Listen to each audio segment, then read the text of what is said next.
শবে কদরের সবচেয়ে উত্তম একটি গুরুত্বপূর্ণ দোয়া। তো নবী করিম সাল্লাল্লাহু আলাইহি ওয়াসাল্লামকে একদিন মা আয়েশা রাদিয়াল্লাহু আনহা জিজ্ঞাসা করতেছে যে, হে রাসূল, শবে কদরে সবচেয়ে কোন দোয়াটা সবচেয়ে উত্তম?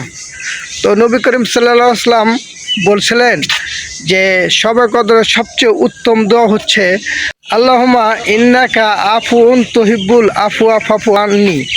যা বাংলা অর্থ হচ্ছে, হে আল্লাহ, নিশ্চয় আপনি ক্ষমাশীল এবং ক্ষমা করা আপনি খুব পছন্দ করেন, অতএব আমাকে ক্ষমা করে দিন।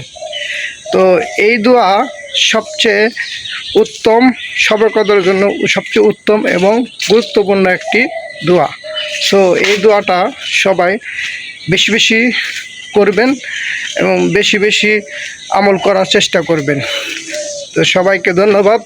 আসসালামু আলাইকুম।